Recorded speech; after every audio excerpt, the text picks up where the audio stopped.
આ સરસ મજાની મારવાડી લોહાણા સમાજની વાડી પાટણ હાઈવે પર આવેલી છે અને એ જગ્યાએ આજે રામપ્રસાદભાઈ ગોરધનજીભાઈ ઠક્કર પરિવાર દ્વારા આનંદના ગરબાનું આયોજન કરવામાં આવ્યું છે.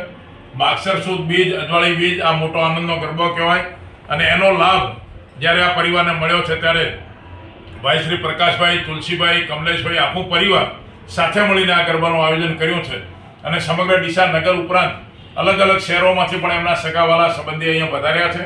સૌએ સરસ રીતે આ આનંદના ગરબાને માણ્યો છે અને લગભગ અંદાજે 700 જેટલા ભાઈઓ બહેનો માટે ભોજન પ્રસાદની પણ વ્યવસ્થા કરેલી છે.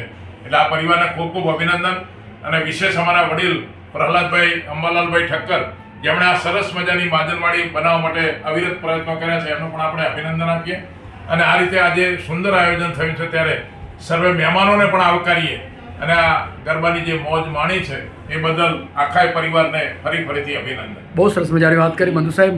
અમારી સાથે પ્રકાશભાઈ આજના કાર્યક્રમ વિશે શું કહેવા માંગો છો સર?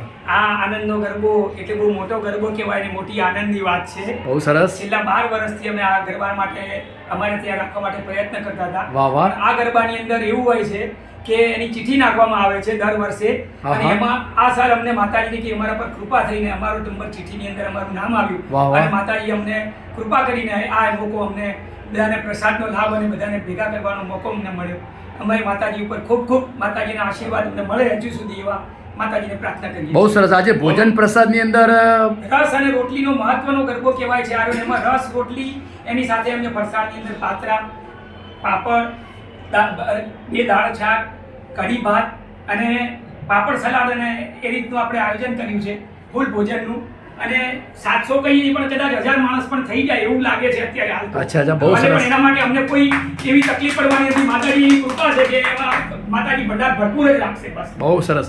રસ રોટલીનું પણ બહુ સુંદર આયોજન કરવામાં અને રસ એટલે આપણે ત્યાંથી ઈદીની પણ અમદાવાદથી સ્પેશિયલ જે એની જે સ્પેશિયલ વેરાયટી જે રાખે છે એની પાસેથી આપણે ફ્રોઝન પણ ખરું પણ ઓરિજિનલ કેરીનું ફ્રોઝન જે કરેલું હોય એમાંથી જ આપણે રસ બનાવીને અહીંયા લાવેલા છે.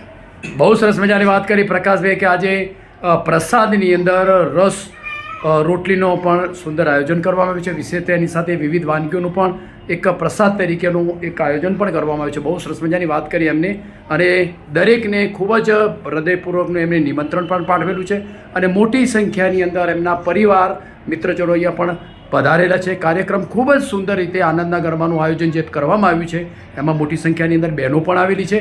બહેનોએ પણ વિશેષ આનંદની સાથે ખૂબ ભક્તિની સાથે એ કાર્યક્રમની અંદર બહુ ભાગ લીધો છે. બોલો બહુચર આજ કે જલારામ